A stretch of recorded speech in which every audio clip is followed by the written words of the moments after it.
Non luminous, self luminous, man made और natural. What is a natural source of a light? ठीक, wood is a natural source of light. भाई man made तो लकड़ी होती नहीं, ठीक है, नेचुरल है। उसके बाद rays arising from sun in is an example of divergent pencil. ये सब कुछ मैंने आपको एक स्लाइड में बताया हुआ है, मैं अभी दिखाऊंगा उस स्लाइड को भी। तो ये तो आपका प्रैक्टिस है, इससे आगे बढ़ते हैं। स्फेरिकल मिरर क्या होता है? What is spherical mirror? A reflecting surface of a spherical mirror is curved inward और outward, जो गोल गोल होता है, ठीक है, वो स्फेरिकल है। और मिरर का मतलब जो ग्लास से बना हुआ है, ठीक है। अस्फेरिकल, अच्छा मिरर और लेंस में बेसिक डिफरेंस क्या होता है कि मिरर में एक साइड में पॉलिश होती है, लेंस में किसी भी साइड में पॉलिश नहीं होती, ठीक है भाई। A spherical mirror is that mirror whose reflecting surface is a part of hollow sphere। उसमें रिफ्लेक्टिंग सरफेस जो है इसका एक पार्ट होगी। जैसे अब इसकी क्यों जरूरत पड़ी हमें, ये भी हमने पहले डिस्कस करा था। ट्रैफिक लाइट में क्या होता है कि आपकी बाइक में जो मिरर लगा हुआ है वो आपको चीजों को कन्वर्ज करके दिखा रहा है, मतलब छोटा करके दिखा रहा है। पूरा रास्ता वो आपको छोटे से जगह में दिखा देगा। लेकिन अगर उसकी जगह हम मिरर को यूज कर लें तो वो क्या है, जैसा है वैसी ही इमेज दिखेगी, यानी एक ट्रक का पहिया ही दिखेगा बस उसमें घूमता हुआ, आपको पूरा पीछे का नहीं दिखाई देगा, ठीक है। ये आगे पढ़ेंगे। तो व्हीकल मिरर में क्या होगा, always spherical, because plane mirror जो होते हैं, जो हमारे प्लेन मिरर होते हैं नेचुरली, जिसमें हम अपना मुंह देखते हैं, उसमें इमेज कैसी बनती है, वर्चुअल, इरेक्ट और लिटरली इन्वर्टेड। पूरा ट्रैफिक देखने के लिए हमें क्या, वहां पे प्लेन मिरर हो जाता है फेल, ठीक है। तो सिर्फ एक ही गाड़ी दिखेगी, हमें पूरा व्यू दिखेगा ही नहीं। तो इसलिए हमें क्या चाहिए, इसको हमने तोड़ लिया, बीच में से इसको कट कर लिया। तो ये जो उभरा हुआ पोर्शन है इसको बोलेंगे कॉन्वेक्स, और ये जो होगा इसको बोलेंगे कॉनकेव। अब हमने क्या करा, इसके अंदर वाले पोर्शन पे पॉलिश कर दी, ठीक है, तो इसको बोला जाएगा कॉन्वेक्स मिरर, ठीक है बच्चों। अगर बाहर वाले पे पॉलिश कर दी तो इसको बोला जाएगा कॉनकेव मिरर, ठीक है भाई। Yes sir. जो हमारी स्पून होती है, spoon serve as a convex mirror. आपको अगर याद करने में इसको दिक्कत हो रही है तो कॉनकेव का मतलब जैसे कैविटी होती है गुफा अंदर, तो वैसा ही शेप है, अंदर की तरफ धसा हुआ। और कॉन्वेक्स का मतलब उभरा हुआ, चम्मच की तरह। तो ये आपका एक लेक्चर हुआ, अब इसमें हम 1 बाय 1 करके आगे बढ़ते जाएंगे। देखो कॉनकेव मिरर के बारे में जानते हैं पहले। It is a spherical mirror in such A way, sorry, it is a spherical mirror in which reflecting surface is towards the center of the sphere। इस बात को समझो, ये क्या है, एक कॉनकेव मिरर है। कॉनकेव का मतलब रिफ्लेक्टिंग सरफेस क्या है, अंदर की तरफ है, ठीक है। तो इसका जो सेंटर होगा वो अंदर पड़ेगा ना, अगर इसको कंप्लीट करके देखो आप। तो इसलिए लिखा कि reflecting surface is towards the centre. Reflecting surface जो है वो सेंटर की तरफ, of which the mirror is part, reflection of light occur to concave surface and bend in a, बस आपको इतनी बात समझनी है जो मैंने डायग्राम बना के आपको दिखाया, ठीक है भाई। उसके बाद कॉन्वेक्स, कॉन्वेक्स में क्या होगा, रिफ्लेक्टिंग सरफेस सेंटर से दूसरी साइड में होगी। It is a spherical mirror in which reflecting surface is away from centre. Centre तो यहां आ जाएगा ना, और रिफ्लेक्टिंग सरफेस बाहर है। ये डिफरेंस क्लियर हुआ। अगर आपसे कोई पूछे कॉनकेव और कॉन्वेक्स मिरर में डिफरेंस क्या है, तो कॉनकेव का जो रिफ्लेक्टिंग सरफेस है वो टुवर्ड्स द सेंटर है, और कॉन्वेक्स में अवे फ्रॉम सेंटर है। Is that clear? ठीक, आगे बढ़ो। कंपोनेंट जान लेते हैं, बहुत सिंपल सी बात है। सबसे पहले हमने लिया स्फेरिकल मिरर को, उसके कंपोनेंट जानते हैं भाई। अगर उसको पूरा कर दे तो एक सर्कल बन जाएगा। सर्कल का कोई सेंटर भी होता है, सेंटर होगा तो रेडियस होगी, उसको बोलेंगे रेडियस ऑफ कर्वेचर।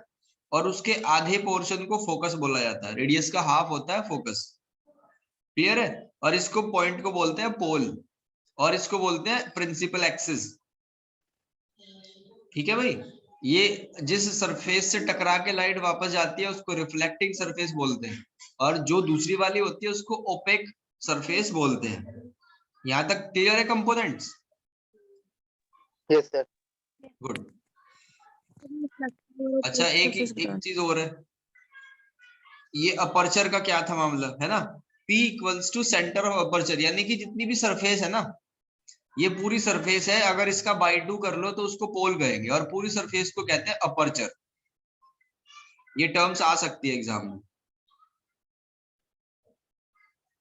ठीक है भाई। अब फोकस क्या है? फोकस क्या होगा ये मैंने पहले बता दिया आपको, रेडियस का हाफ होता है, इक्वल्स टू r/2।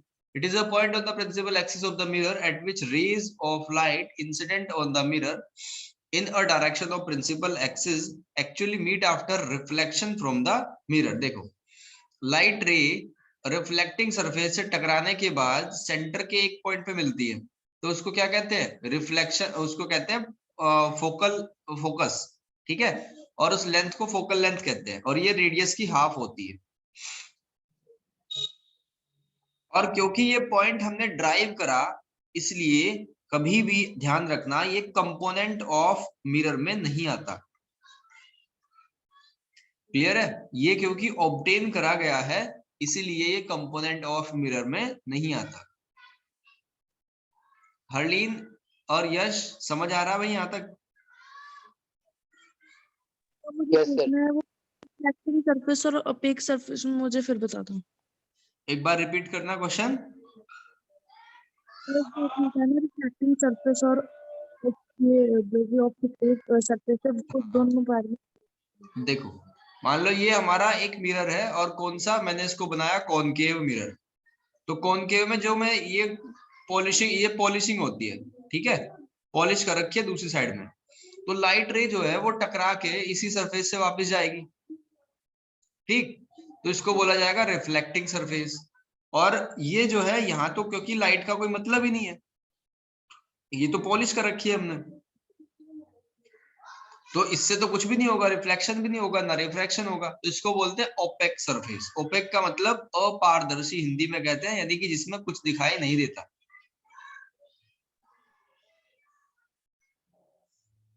ठीक है भाई। आप जिस मिरर के सामने खड़े होते हो, तो मिरर का सामने वाला हिस्सा तो रिफ्लेक्टिंग है, और अगर उसको देख लो, आप खोल के देख लो उसके पेंच, तो दूसरी साइड में क्या होगा? पेंट कर रखा है उन्होंने, तो वो है आपका ओपेक सरफेस। उसमें से मुंह थोड़ा ही देख लोगे अपना। अगर मिरर के पीछे जाके खड़े हो जाओ तो ओपेक सरफेस में तो लाइट रे जाती ही नहीं। क्लियर है? Yes sir. अब आपको एक सबसे महत्वपूर्ण बात सीखनी है कि normal on the plane surface. Plane surface पे नॉर्मल कैसे बनता है भाई? एक प्लेन सरफेस पे बनाना है तो 90 डिग्री बना दिया, लेकिन सर्कल पे कैसे बनाएंगे? तो हमने एक पॉइंट, एक टेंजेंट बनाई, टेंजेंट पे एक पॉइंट बनाया, उस पॉइंट को ऐसे 90 डिग्री एंगल पे बनाया। ठीक है, फिर हमने दूसरी कहीं टेंजेंट ली, उस पे एक नॉर्मल बना दिया, फिर तीसरी टेंजेंट ली, उस पे नॉर्मल बना दिया, तो ये सारे पॉइंट सी पे मिलेंगे। ठीक है, ये सारे के सारे पॉइंट सी पे मिले, तो इसलिए अगर हम इसका उल्टा सोचें, तो अगर डायरेक्टली टेंजेंट को सी से ज्वाइन कर दो तो वो भी तो नॉर्मली कहा जाएगा ना, यानी इसका वाइस वर्सा है, उल्टा है इसका। तो अब हम क्या करेंगे? जब भी हम किसी सर्कल के सरकमफ्रेंस के पॉइंट को सेंटर से ज्वाइन कर देंगे तो वो नॉर्मल कहा जाएगा। और वो क्यों कहा जाएगा, अभी हमने प्रूफ करके दिखा दिया। आगे बढ़े? Yes sir. देखो, अब इस चीज का बहुत ज्यादा यूज होगा, इस पॉइंट का। आपको ये भी पता है कि जो डाइवर्ज का मतलब क्या होता है? फैलाना। कन्वर्ज का मतलब क्या होता है? एक पॉइंट पे इकट्ठा करना। और कॉन्वेक्स जो मिरर होता है ना, उसकी नेचर कैसी होती है? कॉन्वेक्स मिरर की नेचर होती है डाइवर्जिंग, यानी किरणों को फैलाना। और कॉनकेव की नेचर कैसी होती है? इसकी नेचर होती है किरणों को इकट्ठा करना। क्यों होती है? रटना नहीं, सीखना है। सबसे पहले मुझे बताओ, ये जो हमने फिगर में मिरर लिया हुआ है, ये कौन सा है? कॉनकेव है या कॉन्वेक्स है? सर कॉनकेव कॉनकेव है। तो हमने क्या करा, लाइट रे डाली ऐसे, तो टकराएगी, फोकस से निकल जाएगी। फिर दूसरी लाइट रे डाली, वो टकरा के वो भी फोकस से निकल जाएगी। तो ये पॉइंट हमारा क्या हुआ, फोकस। ये डबल कर दो, सेंटर बन जाएगा। ठीक है भाई, डबल कर दिया तो सेंटर बन जाएगा। अब ये जो लाइट रे है, आपके दिमाग में प्रश्न आया होगा कि ये सेंटर की तरफ कोई क्यों निकली, ये उधर को क्यों नहीं निकली, या और किसी डायरेक्शन में क्यों नहीं निकली। तो इसका जवाब क्या है, इसका जवाब है जो अभी आपने नॉर्मल वाली थ्योरी पढ़ी वो। इस पॉइंट पे आप एक नॉर्मल ड्रॉ करो, तो इसको मिला दिया सेंटर से, जो भी मैंने आपको सिखाया था। ठीक है, जिस पॉइंट पे आपको नॉर्मल ड्रॉ करना है, डायरेक्ट उठाओ, सेंटर से मिला दो। और रिफ्लेक्शन का रूल क्या था, इंसिडेंट एंगल मान लो ये 30 डिग्री है, तो एंगल ऑफ रिफ्लेक्शन बनेगा वो भी 30 होगा। ठीक है, तो ये आ गया। अब इन पॉइंट, इससे लाइन से जाती हुई ये पॉइंट एफ से पास होगी ऑब्वियसली भाई, और कहीं तो जाएगी नहीं। लॉजिक समझ आ रहा है बात का। Yes sir. Yes sir 30 degree angle यहीं को तो बनेगा, और कहीं थोड़ा ही बनेगा। तो इसलिए इसमें क्या होता है, इसलिए हम ये कहते हैं कि कॉनकेव मिरर की जो नेचर होती है वो किरणों को कन्वर्ज करने की होती है। ठीक है, इकट्ठा करने की होती है। और जो दूसरे वाला पढ़ेंगे उसकी नेचर होगी डाइवर्जिंग वाली। क्यों होगी वो भी सीखेंगे अभी आगे। ये देखो, हमने क्या करा, लाइट रे डाली। अब वो हमें समझ नहीं आ रहा हम कहां से निकालें, तो हमने क्या करा, उस पॉइंट को सेंटर से ज्वाइन कर दिया। ठीक है, सेंटर से ज्वाइन करके क्या पता चला, हमें नॉर्मल पता चला। अब ये अगर एंगल 30 डिग्री रहा हो, तो 30 डिग्री यही तो बनेगा ना दूसरे वाला, तो इसलिए उधर की साइड जाएगी वो, और ये यहां से टकरा के इस तरफ जाएगी। क्लियर हो गया। तो इसलिए कॉन्वेक्स मिरर की नेचर कैसी होती है, डाइवर्जिंग। एक बार रिपीट करना ये बातें जो मैंने बताई।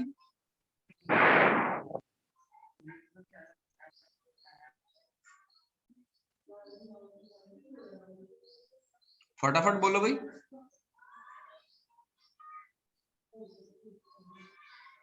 कॉन्वेक्स मिरर डाइवर्जिंग होता है और कन्वेव मिरर कन्वर्जिंग होता है। जी, कॉनकेव कन्वर्जिंग होगा, कॉन्वेक्स डाइवर्जिंग होगा। सिंपल लॉजिक क्या है, समझ आ गया, बहुत बढ़िया। अब principal focus, focal length of a concave mirror की बात करते हैं। The principal focus of a concave mirror is a point on the principal axis. Principal axis भी तो होगा एक लाइन पे, at which rays of light incident on the mirror in a direction parallel to the principal axis actually meet after reflection. Simple. Focal length of a concave mirror is the distance of principal focus f of the mirror from the pole p. It is represented by f. तो pf को हम f से represent कर देते हैं। तो principal focus and focal length of a concave mirror, ठीक है, principal focus and focal length of a concave mirror, इसको देख लेते हैं। The principal focus of a convex mirror is a point on the principal axis of the mirror from which rays of light incident on the mirror in a direction parallel to the principal axis appear to diverge after reflection from the appear word use हो रखा है। मैं आपको पिछली slide में लेके चलता हूं। अब आपके दिमाग में यहाँ से क्वेश्चन आना चाहिए था जो आप लोगों ने नहीं पूछा मेरे से, कि सर जब ये लाइट रे मिल ही नहीं रही तो फोकस कैसे बनेगा। ठीक है, जब ये लाइट रे मिल ही नहीं रही तो फोकस कैसे बनेगा। तो हम इसको जबरदस्ती लेके आएंगे पीछे ऐसे। ठीक है, ऐसे पकड़ के इनको लाएंगे। तो इसको कहते हैं कि आपको ये इमेजिनरी कंडीशन है, यानी कि ये हमने इमेजिन करा, इसको ऐसा प्रतीत हो रहा है। ठीक है, तो इसलिए यहाँ पे लिखा हुआ है ये word appear, appear to diverge. ठीक है भाई, तो यहां से क्या पता चला कि कॉनकेव की नेचर कैसी है, कन्वर्जिंग, कॉन्वेक्स की नेचर कैसी है, डाइवर्जिंग। बस इतना सा यहां से पता चला। नेक्स्ट स्लाइड पे चलते हैं। देखो, अब आपको सीखना है rule of tracing image formed by concave mirror. Concave mirror में कैसे कैसे इमेज बनती है उसके फॉर्मेशन पढ़नी है। ठीक है, हमने कौन सा मिरर लिया बच्चों, कॉनकेव मिरर। तो लाइट रे पैरेलली डाली, फोकस से जाएंगी क्या, बिल्कुल फोकस से जाएंगी। अभी हमने सीख लिया क्यों जाएंगी फोकस से। ठीक है, एंगल वेंगल बना के सब कुछ। तो एक बात सीख ली कि फोकस से जाएगी पैरेलल होगी तो। दूसरा रूल क्या है कि अगर आप उसको यहाँ फोकस से पास कराओ डायरेक्टली तो वो फोकस से निकलेगी, ठीक है भाई, पैरेलल निकलेगी, सॉरी। अगर पैरेलल पास कराओगे तो फोकस से निकलेगी, अगर फोकस से पास कराओगे तो पैरेलल ही निकलेगी। क्यों निकलेगी बात को समझो। आप इस पॉइंट पे पहुंचे, आपको समझ नहीं आ रहा कि मैं लाइट रे को कहाँ लेके जाऊं, तो सेंटर आपकी हेल्प करेगा। सेंटर कहेगा कि भाई ये जितना एंगल है ना उतना एंगल इधर बना और निकल ले पतली गली से, तो निकल जाएगा। बात समझ आई? Yes, sir. Yes, sir. तीसरा रूल क्या है? तीसरा रूल है कि अगर सेंटर से जाएगी तो सेंटर से ही वापस आएगी। अब ये बताओ मुझे कि सेंटर से 0 डिग्री का एंगल बना रही है फिलहाल, ठीक है, तो 0 डिग्री पे ही वापस आएगी ना। Yes, sir. अब आगे बढ़ो। अब हमने डायरेक्टली किस पे पटक दिया उसको उठा के? पोल पे। तो अब उसका परपेंडिकुलर क्या होगा? ये सेंटर से मिला दिया हमने, सेंटर से मिला हुआ तो पहले ही था, अब इमेजिन करा हमने, तो जितना एंगल ऊपर उतना एंगल नीचे, तो यहां से निकल जाएगी।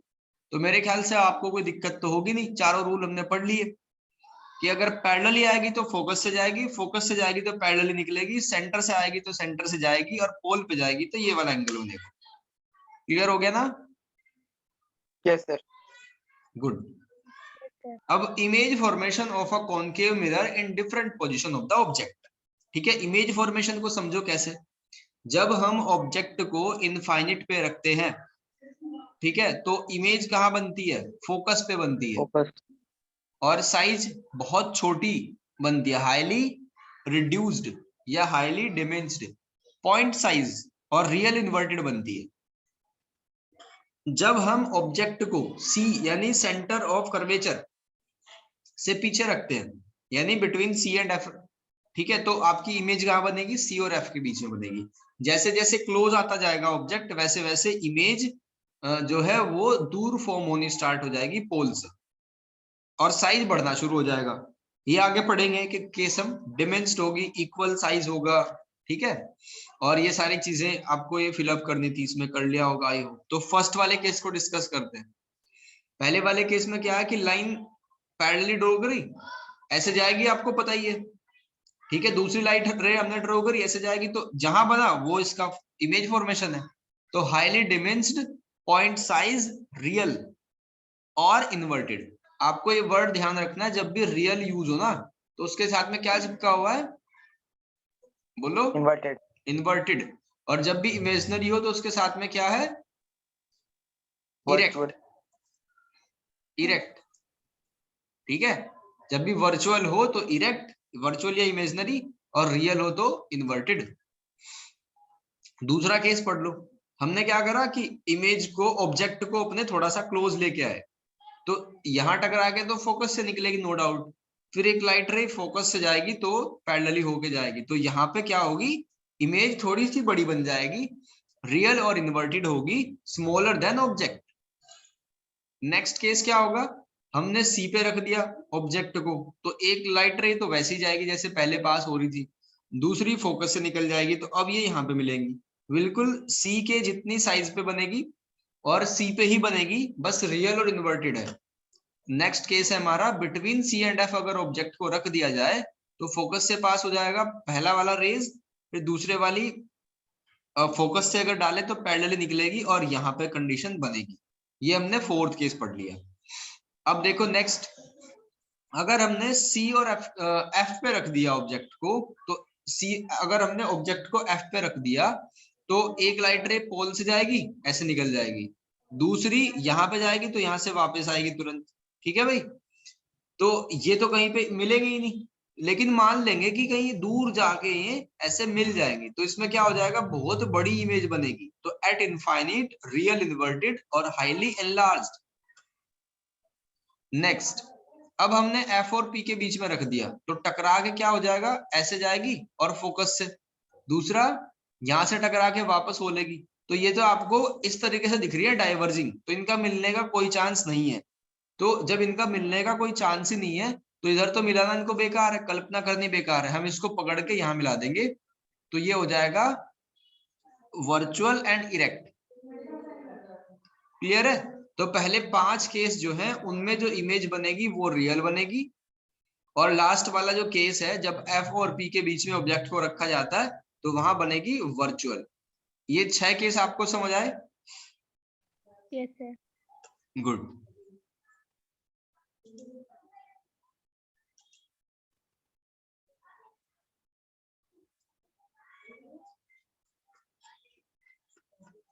देखो भाई, ये डेली प्रैक्टिस क्वेश्चन है, ये शायद नोट वहां तो एप्लीकेशन पे सब कुछ है ही, तो वहां से देख के आप प्रैक्टिस करना, ठीक है। फिलहाल यहाँ डिस्कस करना तो इसका कोई बनता नहीं, आप देख के ही कर सकते हो इनको। कर लोगे इतना काम तो? Yes sir. जो किसी कोई क्वेश्चन आपको समझ नहीं आएगा, वैसे तो मैंने प्रीवियस वीडियोस में सारा एक्सप्लेन करा हुआ है, फिर भी आपको कोई दिक्कत आएगी तो फिर पूछ लेना। अब इमेज कॉन्वेक्स मिरर में कैसे बनेगी ये बात समझो। हमने सारी चीजें पढ़ ली पहले ही। अगर लाइट रे इधर से डाली गई तो वापस डाइवर्ज होके निकल जाएगी, डाइवर्ज होके निकल जाएगी, और उसको हम पकड़ के जबरदस्ती एफ पे लेके आएंगे, यानी कि तब जाके फोकस बनेगा। तो पहला रूल ही यही है। पहला रूल क्या है कि 2 लाइट रे हमने डाली, इनफाइनाइट पे हमने ऑब्जेक्ट को मान रखा था, तो ऐसे करके चली गई वो, अब उसको पकड़ के हम लाए तो वो इमेज कहाँ बनेगी? यहाँ बनेगी, ठीक है। तो इस तरीके से हमने फोकस को ऑब्टेन करा। दूसरा रूल क्या था? A ray of light falling on a convex mirror passing through the focus of the mirror become parallel to the principal axis, ठीक है। नेक्स्ट रूल है हमारा, a ray of light falling on a convex mirror on passing through the center। मान लो इधर से light रे आई, तो अब हम कंफ्यूज हो गए भाई लाइट रे को कहाँ लेके जाए, तो हमने इसको सेंटर से मिला दिया, तो सेंटर से मिला दिया तो सेंटर से कुछ एंगल ही नहीं बन रहा, तो वापस जाएगी तुरंत। क्लियर हो गया रूल? Yes sir. नेक्स्ट हमने क्या करा, डायरेक्ट एफ पे एक लाइट रे डाली, तो अब फिर से हम कंफ्यूज हो गए कि भाई कहाँ लेके जाए हम, तो हमने क्या करा, सी से मिला दिया इन सबको, ठीक है। इसको सेंटर से मिला दिया तो नॉर्मल मिला, नॉर्मल ने कहा भाई जितना ऊपर बनाया उतना ही इधर बनाओ और पतली गली से निकल लो, तो ये निकल दी। हाँ जी दो रूल ही नहीं है जो फर्स्ट हो। देवी, दोबारा पूछो एक बार। इस कॉन्वेक्स मिरर में सिर्फ 2 रूल नहीं है। रिपीट क्वेश्चन रिपीट करो। कॉन्वेक्स मिरर में 2 रूल है ना, पर आपने जैसे 4 पढ़ाए हैं। कॉन्वेक्स में तो बुक में थोड़ी है।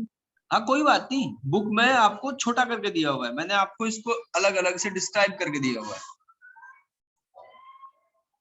ठीक है ना। बुक में इनमें 2 दे रखा होगा, कोई टेंशन नहीं, हमें तो अंडरस्टैंडिंग डेवलप करनी है, चाहे हम 4 को 8 पॉइंट में करके कर ले। आगे बढ़ो। देखो, image formation by a concave image formation by a convex mirror. Convex mirror का इमेज फॉर्मेशन कैसे होगा? इसमें बस 2 ही केस हैं, जब ऑब्जेक्ट पास है या ऑब्जेक्ट दूर है, बस। व्हेन ऑब्जेक्ट एट इनफाइनाइट, तो इनफाइनाइट पे रखा तो लाइट रे आई और इधर को निकल गई, इनफाइनाइट पे रखा लाइट रे आई इधर को निकल गई, तो हमने क्या करा, डायरेक्टली हम एफ पे मिलाएंगे इनको और ये बन जाएगी इमेज आपकी, ठीक है। इमेज बहुत छोटी बनेगी, वर्चुअल और इरेक्ट बनेगी। दूसरा केस हमने क्या पढ़ा कि ये ऑब्जेक्ट है, इससे लाइट रे आई इधर को निकली, फिर ये सेंटर की तरफ को गई तो सेंटर की तरफ को ही वापस आ जाएगी, ठीक है भाई। सेंटर की तरफ को गई तो सेंटर की तरफ को ही वापस आ जाएगी। तो हम जब इस लाइट रे को डाइवर्ज वाली को पकड़ के यहाँ मिलाएंगे तो इस पॉइंट पे इनका कॉम्बिनेशन होगा और यहाँ बन जाएगी आपकी इमेज। तो पी और एफ के बीच में बन जाएगी इमेज, वर्चुअल, इरेक्टेड, और ये भी छोटी बनेगी, डैमेज्ड। तो कॉन्वेक्स मिरर तो बड़ा आसान है, ठीक है भाई। अब न्यूमेरिकल करने के लिए आपको साइन कन्वेंशन समझना है, जो कि बड़ा इजी है। साइन कन्वेंशन आपको ऑर्डिनेट पता होने चाहिए, इधर पॉजिटिव होता है, इधर y positive, x negative, y negative.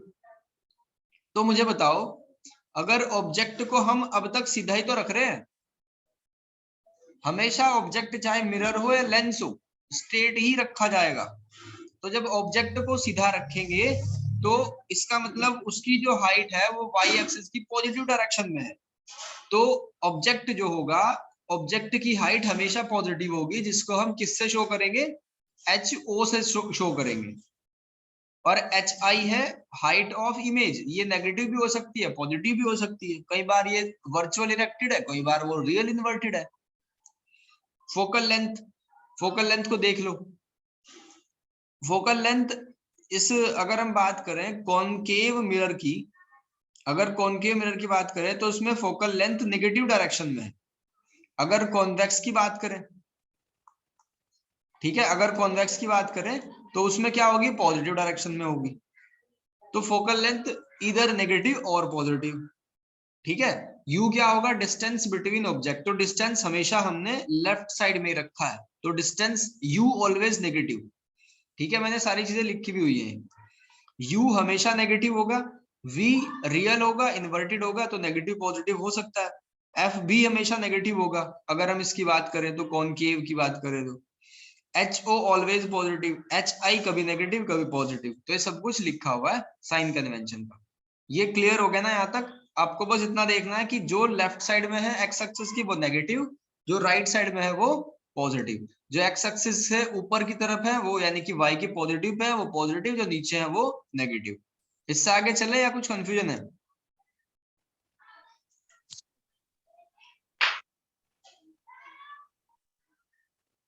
Sir आगे चलिए। चलो, ये स्लाइड भी हमारी कंप्लीट होती है।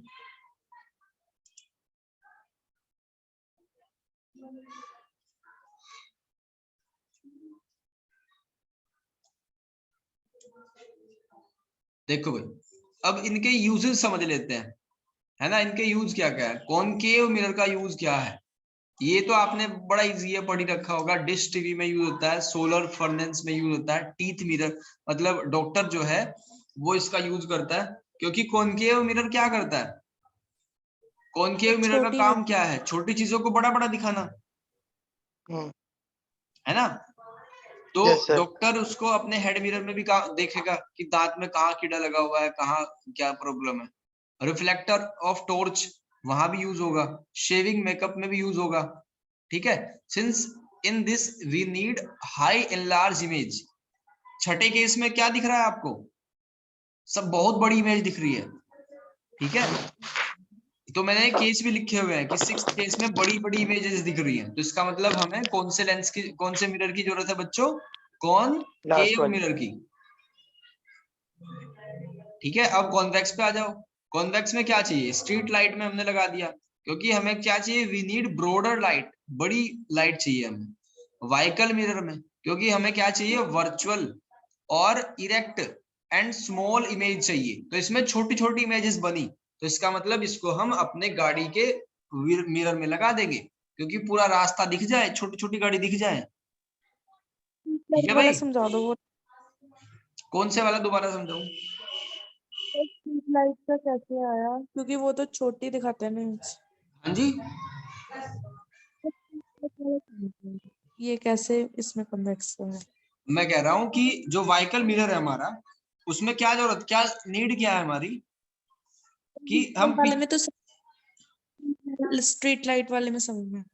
स्ट्रीट लाइट वाले में क्या जरूरत होती है, वी नीड ब्रॉडर लाइट, हमें मतलब ऐसी लाइट की जरूरत होती है जो मतलब पर्टिकुलर, अगर आपने एक प्लेस पे लगा दिया, जैसे ये है, ठीक है, ये स्ट्रीट लाइट है, हमें इसकी क्यों लगाते हैं स्ट्रीट लाइट, क्योंकि इसका प्रकाश जो है वो फैल जाए, चारों तरफ फैल जाए, ठीक है भाई, दूर तक इसका प्रकाश जाए, ठीक है ना। तो वर्चुअल और इरेक्ट, यानी वर्चुअली प्रकाश चाहिए हमें, ऐसा नहीं कि जैसे स्ट्रीट लाइट लगाई तो यही हमें इसके आसपास ही लाइट दिखनी चाहिए, हमें दूर तक उसको फैलाना है, इसको एज्यूम करना है। तो इसलिए इरेक्ट, वर्चुअल और इरेक्ट वाला केस जो इसमें होता है, इसलिए हम स्ट्रीट लाइट में यूज करते हैं कॉन्वेक्स मिरर को, जो इसमें मिरर लगा होगा अंदर वो कॉन्वेक्स लगा होगा,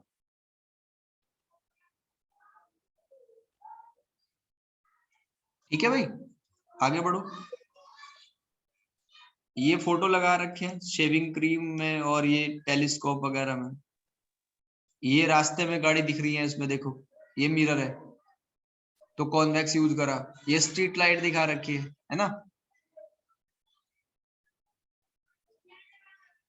ये सारे डीपीक्यू के क्वेश्चन है, वहां पीडीएफ पड़ी हुई है नाम से, तो आप उनकी प्रैक्टिस जरूर कर लेना। और क्या है, ये भी क्वेश्चन वाला ही स्लाइड है मेरे ख्याल से। हाँ, इसमें हमारा सबसे पहले आया मिरर फॉर्मूला। देखो मिरर फॉर्मूला क्या है और लेंस फॉर्मूले में क्या डिफरेंस है। 1/f equals to 1/v plus 1/u अगर है तो मिरर है, और अगर बीच में माइनस साइन दे दिया तो वो लेंस बन जाएगा। ठीक है भाई। Yes sir. अब देखो आगे, अब हम इसको क्यों पढ़ रहे हैं, क्या हमारा रीजन है इसको पढ़ने का। ठीक है, क्योंकि अब तक हमने ये तो सीख लिया, a ray of diagram gives an rough idea of image की इमेज बड़ी बनेगी, छोटी बनेगी और किस तरफ बनेगी, लेकिन एग्जैक्टली कहाँ बनेगी, कितनी दूर बनेगी, ये हमें सिखाएगा मिरर फॉर्मूला। ठीक है भाई। ये वेरिफिकेशन आप जानते ही हो, जब आपने एफ यू वी की नेगेटिव पॉजिटिव वैल्यू सीख ली तो न्यूमेरिकल करना तो आप सीख ही जाओगे। न्यूमेरिकल की प्रैक्टिस आप दोबारा कर लेना एक बार, ठीक है, नहीं तो एग्जाम में होंगे नहीं। आप न्यूमेरिकल्स को दोबारा ट्राई करके देखना। मैग्निफिकेशन क्या होता है, मैग्निफिकेशन का मतलब है कि उसका कितने टाइम्स बढ़ा या कितने टाइम घटा। The linear magnification produced by concave mirror as the ratio of height of the image, यानी इमेज पहले की अपेक्षा कितनी बड़ी है, and the height of the object. ठीक है, तो ये फॉर्मूला है बच्चों मैग्निफिकेशन का, HI/HO, और ये किसके बराबर होता है, इसका ये V/U के बराबर भी होता है, आपको ये भी ध्यान रखना है। हाइट ऑफ इमेज, और मैंने इसका तरीका भी बताया था कि कैसे याद करोगे। हाई, हाई का मतलब जो ऊपर रहता है, ठीक है, तो हाइट ऑफ इमेज और हाइट ऑफ ऑब्जेक्ट किसके बराबर, मैग्निफिकेशन के बराबर होता है, और इसका कोई यूनिट नहीं होता, ये जो यूनिटलेस होता है। इसके 3 केस हैं। अगर m 1 के बराबर है तो इसका मतलब ऑब्जेक्ट और इमेज बराबर है। अगर m 2 के बराबर है तो इसका मतलब इमेज बड़ी बन रही है ऑब्जेक्ट की अपेक्षा। अगर 1 से छोटा है तो इसका मतलब जो इमेज है वो छोटी बन रही है ऑब्जेक्ट की अपेक्षा। क्लियर है भाई। Yes sir. ऑब्जेक्ट की हाइट हमेशा पॉजिटिव बताई मैंने, और इमेज कभी उल्टी कभी पुल्टी, तो ये नेगेटिव पॉजिटिव हो सकती है। ठीक है, इसीलिए m भी मे बी पॉजिटिव और नेगेटिव। और ये किसके बराबर होता है, linear magnification HI/HO minus V/U के बराबर होता है। ठीक है, माइनस V/U के बराबर होता है। और ये जो नेगेटिव साइन है वो क्या बता रहा है कि H2 यानी जो इमेज है वो नेगेटिव अगर हो जाए, ठीक है, इसमें कौन से केस में, स्फेरिकल मिरर्स के लिए क्या होगा, height of object H1 is always positive. Object को तो हमेशा हमने सीधा ही पुट करा है, ठीक है, तो नेगेटिव मींस H2, इसका मतलब अगर आपका मैग्निफिकेशन नेगेटिव आ रहा है ना, तो पक्की पक्की बात है कि आपकी इमेज का फॉर्मेशन उल्टा है। समझ रहे हो बात को भाई। HO तो पॉजिटिव है ना, तो sign totally depend on HI। Clear. तो इसका मतलब क्या है कि अगर m की वैल्यू नेगेटिव आती है तो इसका मतलब क्या है, रियल और इन्वर्टेड। और रियल और इन्वर्टेड क्या है, कॉनकेव मिरर के पहले 5 केस। तो ये सारी चीजें लिंकअप आपको करके पढ़नी है। इसके बाद इसके क्वेश्चन है, इनकी प्रैक्टिस आपको करनी है।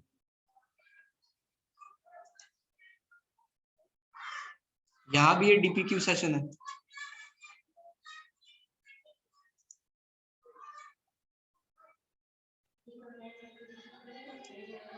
देखो रिफ्रैक्शन ऑफ लाइट, अब यहां से स्टार्ट हो जाएगी लेंस की भूमिका, लेंस का इंट्रोडक्शन स्टार्ट हो जाएगा, जो कि आप जानते ही हो क्या होता है रिफ्रैक्शन ऑफ लाइट। कोई बच्चा बताएगा शॉर्ट वर्ड्स में। Yes, sir. What do you mean about refraction of light. What? Sir, when a light passes from one medium to another medium and get bended, is called refraction. जी,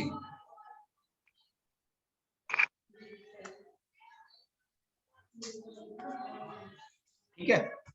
तो incident angle क्या होता है, जो incident ray और normal बनाते हैं भाई, reflection और रिफ्रैक्शन में डिफरेंस ये है कि वहां पॉलिशिंग करी थी, लाइट एक ही मीडियम में थी, यहाँ पॉलिशिंग हटा रखी है। क्लियर? इसके Yes, मैंने sir. आपको कॉजेस वगैरह भी समझाए थे जब रिफ्रैक्शन समझाया क्या होता है, क्योंकि जब एक मीडियम से दूसरे मीडियम में जाएगी तो वहां के मॉलिक्यूल डेंस होंगे, डेंस होंगे तो वहां चलने में दिक्कत आएगी। मान लो आप स्लो ट्रैफिक, स्लो स्पीड कहाँ करते हो, जहां पे ज्यादा ट्रैफिक है, तो स्पीड डिफरेंट होगी हर एक मीडियम में लाइट की। जब स्पीड डिफरेंट होगी तो लाइट का रिफ्रैक्टिव इंडेक्स उसी पे डिपेंड करेगा। ठीक, तो ये पूरा इसका कॉजेस है, इसको एक बार पढ़ लेते हैं।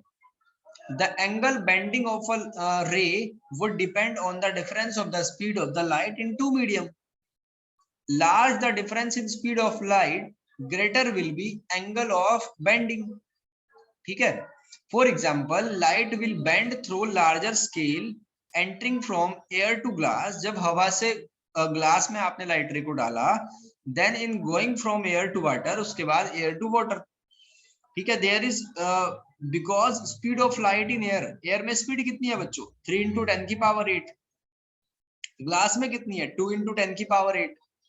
और वाटर में कितनी है। तो जैसे जैसे मॉलिक्यूल क्लोज आते गए, क्लोज आते गए, क्लोज आते गए, तो आपकी स्पीड जो है वो घटनी शुरू हुई। ठीक है। तो लाइट बेंड क्यों हो जा रही है, क्योंकि देखो बेंडिंग क्यों हो रही है, पहले इस बात को समझो। मान लो एक ग्लास है, ठीक है, ये आप पॉइंट ए पे हो, ये बी पे हो,